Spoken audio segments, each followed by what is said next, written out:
Michelle and I had a humongous team with our former company, and we never got the same respect as the men did in the business. So we would hit numbers higher than them, and then they'd be featured in the magazines. We'd have the better persistency than them, but they'd be the ones they all talked about. And this is the first company I've ever worked for where they take so much time and effort to appreciate the women and motivate us and gather around us and help us succeed. That is why I'll never go anywhere else. Senior Life for life.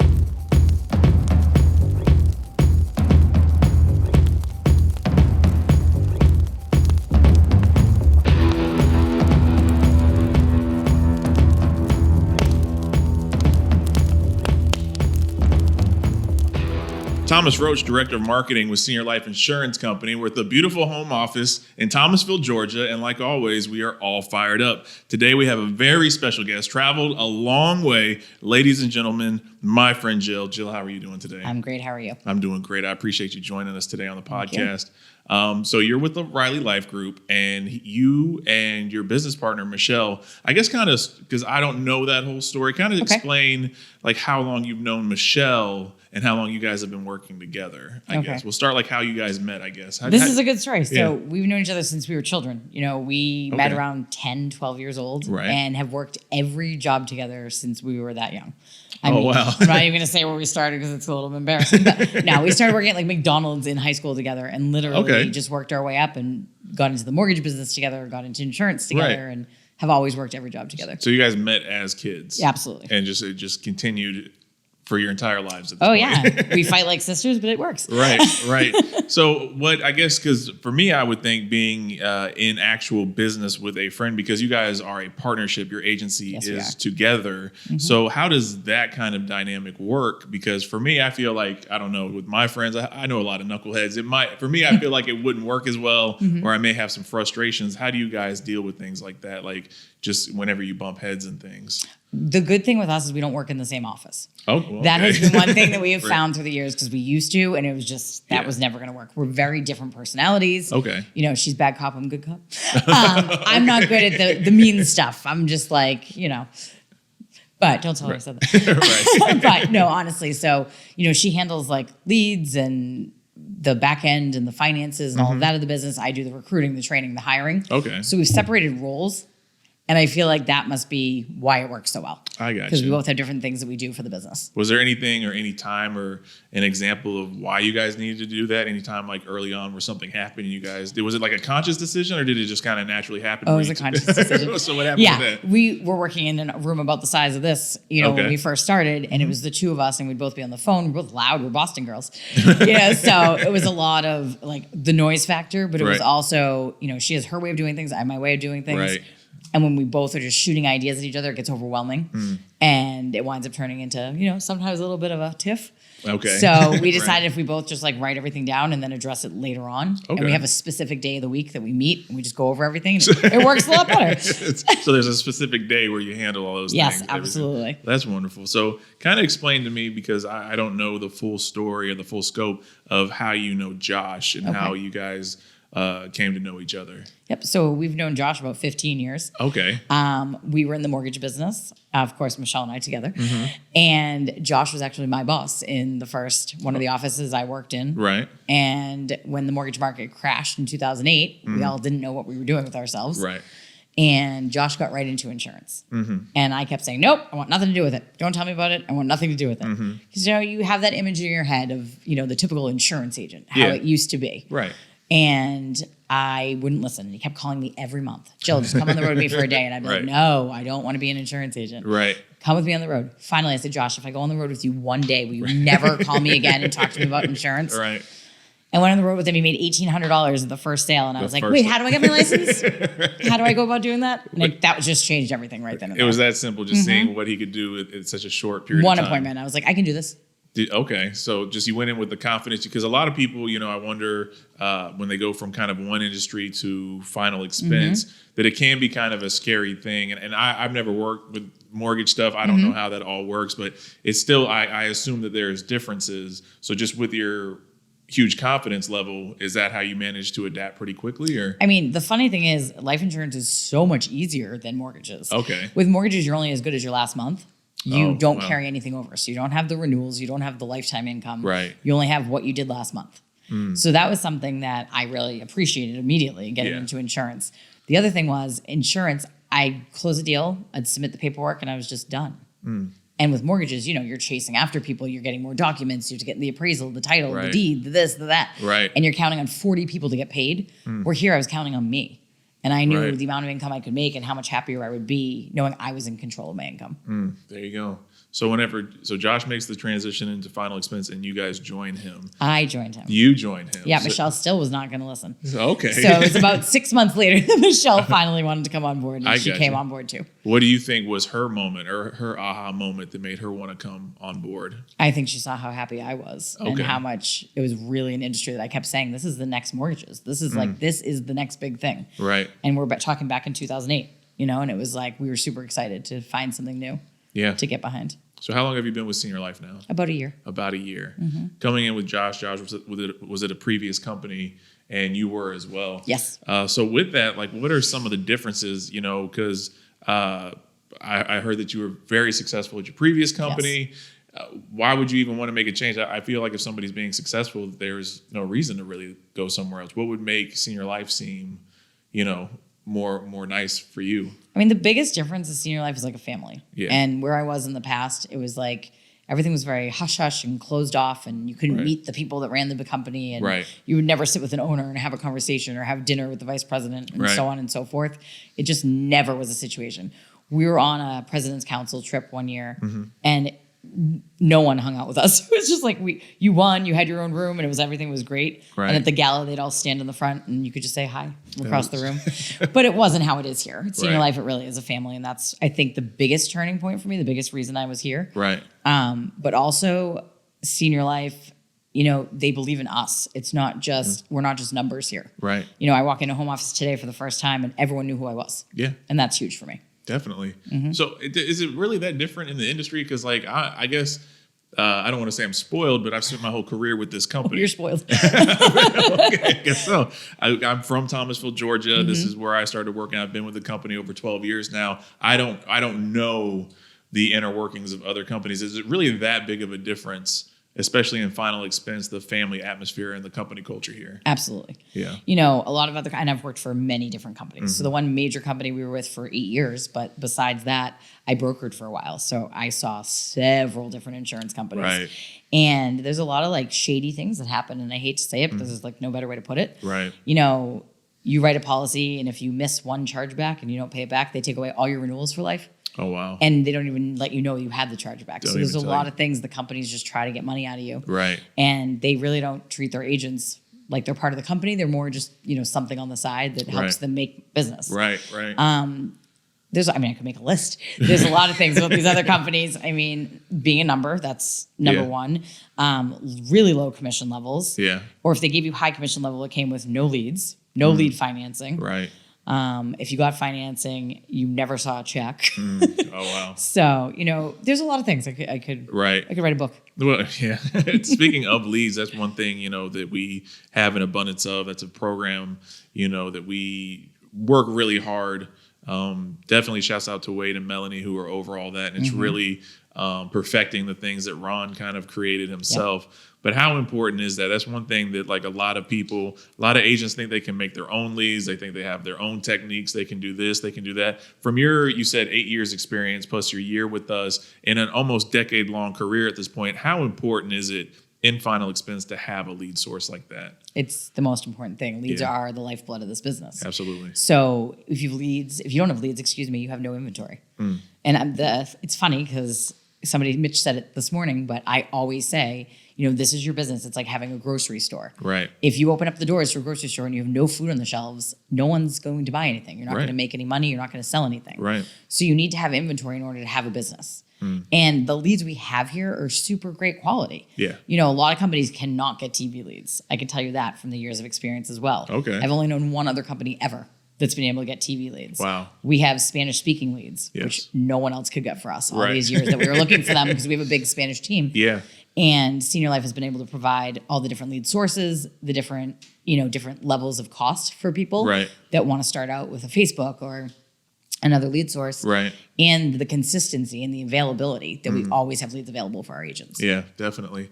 One thing that I've always admired and respected about Ron is a person that he doesn't care about who you are, where you're from, what you look like, anything like that. It just comes down to if you're going to work hard. Absolutely. That's it. That's the thing that he pays attention to the most. And he seemed, I hung out with you guys yesterday a little bit during the event. He seemed very impressed by you and Michelle.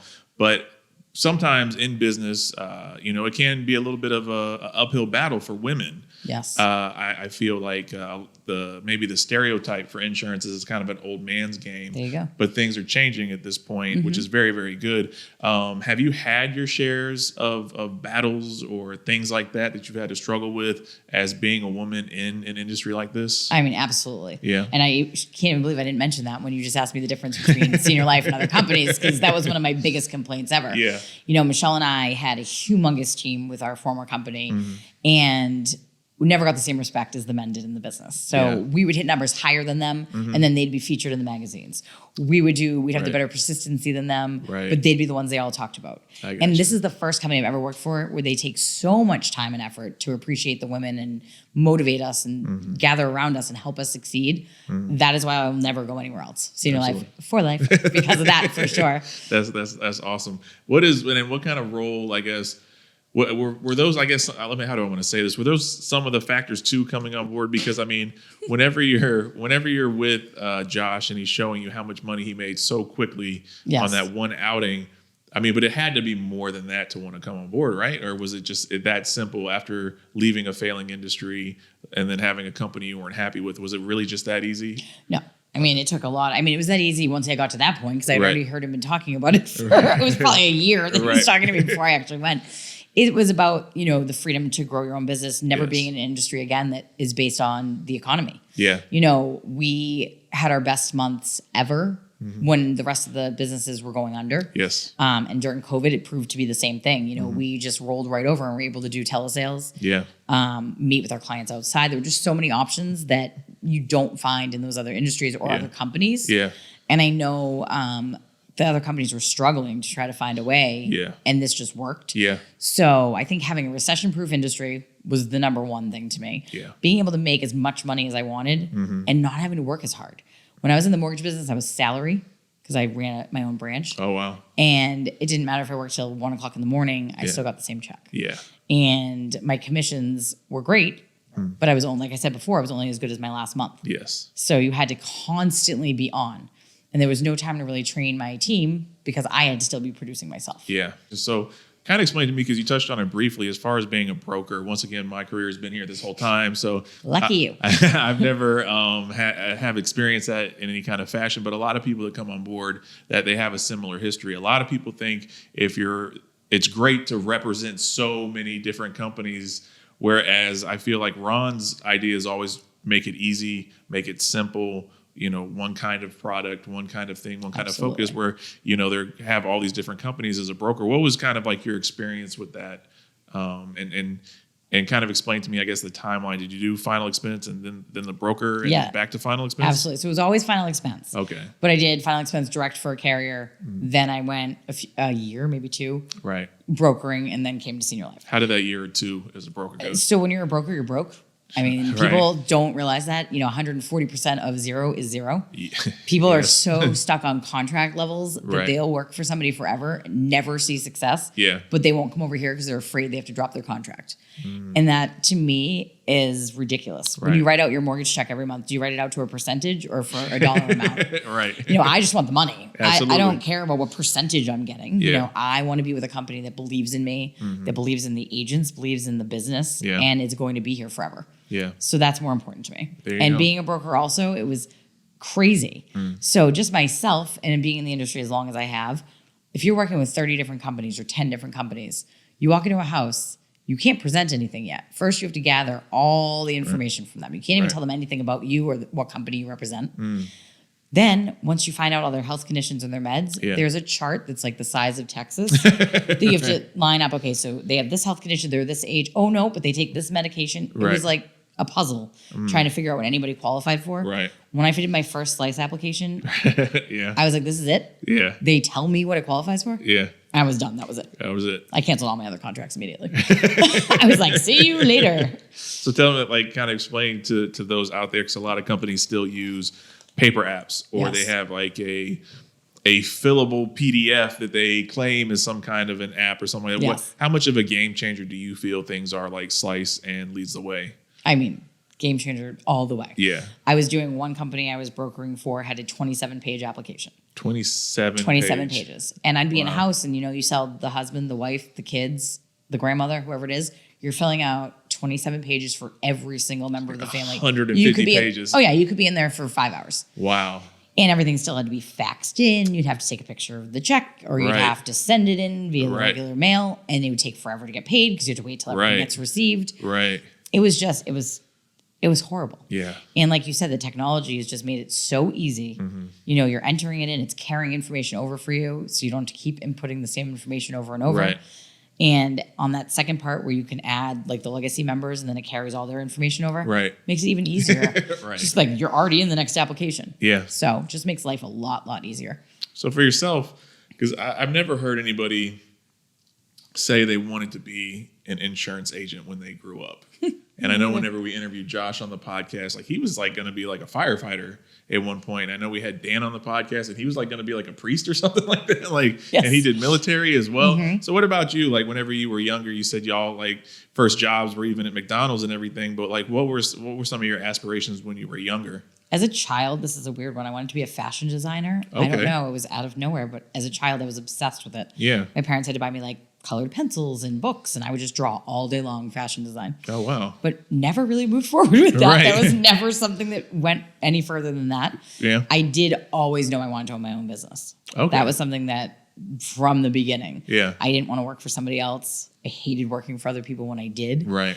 Through the years, retail and restaurants and all that stuff. Right. It was never, I knew that was not where I was staying forever. There was no way. Wow. So I always saw the bigger picture. So then kind of thinking about your career as you and Michelle work together continuously, who out of the two of you, who's the quickest one to kind of get into something or get it started or kind of be able to make those transitions? Does one kind of go first and then bring the other one? Or do you guys kind of hold hands? It's always you. Because she has to think of things. So this is, again, why our business works so well. Right. She thinks things over. She does the research. She looks into things. And I just jump. Just go. This sounds great. Let's do it. Right. And she's like, whoa, what are you doing? So how much how much stress do you cause her then? Oh, a ton. Absolutely a ton. Right. And she always wants to be talking about this, talking about that. I'm like, can we just do this? Let's just keep working. Let's just go on the road. Right. And she's like, wants to work, details and spreadsheets. Yes. And she's very analytical, where I want to be out there selling. I got you. So an analytical versus an impulse. Impulsive, that's my word. Okay. So it must be a lot of fun for her then to have to deal with that on a continuous basis. One thing you guys talked about during the meeting, one of the great things about Ron, during the meeting, he opens the floor up. He wants to hear what you guys have to say, be it, how business is conducted with the home office, things you're trying to do for your own agency, things like that. Yeah. He always wants to hear your questions so that he can help. And one thing that you were really talking about yesterday was just, growth, continuing to grow for your business. How important is that? How important is it to have a downline? And forgive me, because I don't know exactly how large your downline is now. We have about 84 agents. 84 agents. And so that's continuing to grow. I knew it was up there, but I didn't want to say a number being correct. How important is that to have your downline at this point? How great is that to be able to grow your business like that? Oh, it's amazing. Yeah. And knowing I have the support of the company. So that's another, we can get into that too. Right. Every other company I've ever worked for, I've never had to help recruiting. I've never had anyone help me with marketing, help me with the support. Right. Having somebody in home office that's connecting calls to me of people that are interested in the job. I mean, that's huge. Yeah. The amount of help you get here for recruiting is amazing. And having a downline, they're like my kids. I want to make sure that they're all successful too. Yeah. I want to make sure that, and maybe we take it a little too far. We do, 2 days straight of training when they come on board. Right. 2 days of on the road training with a top manager. They're trained before they go out there on their own. When we first started in this business, and even though I worked for Josh, he was brand new as well. So he didn't really get a lot of training either. Yeah. We were handed a book and they said, go sell final expense. And we said, oh, okay. Okay. So Michelle and I went up to her lake house for a week and we laid on a raft in the middle of the lake with books all about final expense insurance and looking up articles online and listening to things online, audios, videos, recordings, anything we could do to learn about final expense. And we taught ourselves everything. Wow. So we've tried to make it easier for everyone else by implementing the things we learned. How important is that to kind of know the product and know how to sell before you recruit people? Before you recruit people, it's super important. Yeah. But before you sell, it's not. My agents do the best the first few weeks when they don't know anything. Yeah. Because they're not scared yet. Yeah. They just get out and they go, well, I'm just going to do it. The people that don't succeed are the ones that are paralyzed by preparation. Okay. They want to read everything. They want to do everything. We did that too. We did it on a weekend and went right to work on Monday. I got you. We have agents that have been with us 3 months that haven't left the house yet because they feel like they don't know everything. And you're never going to learn. You have to fail forward. You have to get those no's in order to get the yeses. Yeah. Every no is a good thing. It's one step closer to a yes. Yeah. That's amazing. As Josh continues to grow, and how was, you said whenever he came on board at that first company, since they didn't train him and he was brand new, I mean, how does he even know what to do at that point? But he's a little more seasoned now. He's been with us like 4 or 5 years now, and he's excelled greatly. He's one of my favorite people in this company. I have a lot of love for Josh. But how much had he changed as far as a leader goes from that first company to now, since he's worked with Ron so much, he's worked with Robert Shiver so much. How much of a more of a strong leader have you seen in him? Oh, he's a completely different person. Yeah. Not that he wasn't always great. You know what I mean? Yeah. Josh is a great guy. Out of every person I've ever worked with in my entire life, not even just this career, he has always respected women and given us what we deserve. And that's why working for him was different than working for anyone else. Yeah. But he has just developed his let's see, I don't even know how to put it, but his confidence. He's become so confident in what we do and the company itself that it just shows when he talks about it. His belief and his trust in this company. I got you. One thing, Josh, he's a huge sports fanatic. You being from Boston, the Boston area, are you the same way? I sure am. Yeah, so what do you feel about Tom Brady being in Florida? I don't like it very much. But he's getting old anyways. Time to go. I got you. Fair enough. So kind of thinking about your agency with you and Michelle, like what are some of your goals? What are some of your short-term goals at this point? Okay. Short term is locking up Mass and Rhode Island. Okay. That's for sure. Okay. Followed by Virginia. And we haven't decided who else we're going to crush yet and take over the rest of the states. No, we really would like to take over as much of a territory as possible. I got you. We want to grow to a huge level. I got you. Yep. So what about... I'm going for Josh's job. Going for Josh's job. All right. It's on camera, so you guys... I'm just kidding, Josh. But okay, so that's your short-term goals? So what would be your long-term? Short-term is just Mass and Rhode Island. Okay. Long-term is a little bit of the growth around the country. Got you, and I want to have my managers be as successful as I am. I got you. I want to have them, we have a few of them here with us this week. Yes. And they all had a problem with the confidence of believing that they can do what we do. And I think having them talk to Ron and Robert and everyone and being here, I think they're all ready to take the next step. And that makes me happy for them. Why do you think they were apprehensive to begin with, though, in the beginning? They blame themselves. Okay. So it's a numbers game with agents, as we all know. Yes. You don't hire 10 agents and have 10 top producers. If that was the case, I would have been a bazillionaire years ago. Right. I have 84 agents and probably 20 of them work full time. I got you. And that's how it works. And I'm not afraid to say it. Yeah. It just means I need to double and triple hire. And with some of my managers, they had like 3 people and they all were horrible. And they never left the house. They had no motivation, no work ethic. And they just be like, it's me. I'm a horrible manager. I can't do this. But hearing Ron talk about the people that happened to him with, and Robert talk about it, and Josh talk about it, she knows it's not just us saying it to make her feel better. Right. There's like one specific example. Right. But I feel like it helps them knowing that everyone started in the same spot. And that if we all can be successful, so can they. I got you. So whenever you were at the previous company, you had a very large downline, and those things have definitely continued. Whenever you first got in, especially going from the mortgage business where you guys were working together and you were kind of managing yourself at that point, how hard is it to manage a downline? How hard is it? Because there's a lot of people that are going to watch this who are ready to grow. And that's the thing about Senior Life. Our whole idea is for you to come on board and then grow. Absolutely. But they may be a little scared of that. Managing people can be hard to some people. Absolutely. Did you find it hard in the beginning? So just being a good salesperson does not make you a good manager. Right. And that's something that a lot of people just feel, I'm a top producer, I should manage a team. And that's not always necessarily the truth. Right. And somebody might not be a top producer and they could be a phenomenal manager. Yeah. So I feel that everyone should be recruiting because everyone deserves this opportunity.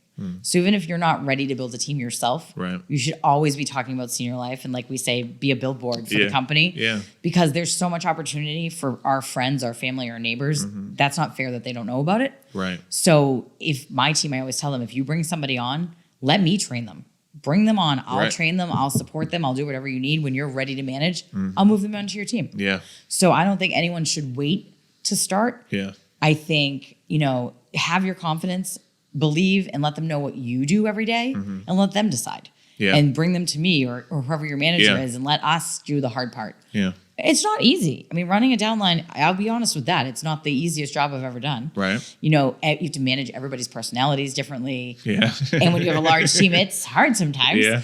And you can't make people work. That's the other thing. Yeah. So you have the people that don't have the work ethic or are going to complain about everything. And this is what Mitch talked about this morning. Yeah.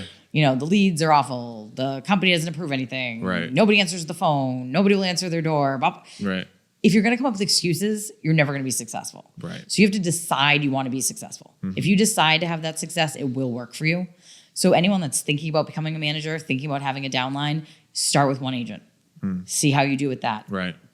Go to 2, go to 3. I wouldn't hire 50 people your first week. Yeah. It's overwhelming. It can be. But you can start small, learn from your mistakes as you go through your agents. Yeah. And you will create a team that's worth it. You said something very cool. You said you have to decide to be successful. Absolutely. What does that mean? Every day. You have to wake up. You have to wake up every day and do something for your business. You have to, and somebody said, I don't remember who it was, but what did you do today to make yesterday jealous? Okay. Yeah. And I mean, to me, that's a big thing. I wake up every day and I say, okay, like, what is my to-do list? And I am that person every single morning. I make a to-do list and I shoot down that list. I start with the things that are the most important that need to be done for the business, for, my own production, for my agent's production, for the team, for recruiting. Yeah. And I just hammer through that list every day. Yeah. And I say, if it's 5:00 and everyone else is running out the door, if I haven't accomplished what I wanted to accomplish for the day, I haven't been successful. Okay. So I'm going to stay or I'm going to go home and I'm going to keep working all night at home. There you go. Because when you want success, you work for it. Now, with deciding to be successful, that's not something that you're necessarily like born with. That's not something that may have been instilled. Like, when did you in your life decide to be successful? That's a good one. Yeah. I actually was very shy when I was young, believe it or not. I do not. I don't stop talking now. I don't believe that at all. When I actually started the mortgage business, I used to hide in a room to make phone calls so nobody else could hear me making phone calls. So I was a late bloomer when it came to knowing my own worth in sales and in business and knowing that I wanted to be that successful. Right. I knew I always wanted to have a business and I always wanted that idea of being my own boss.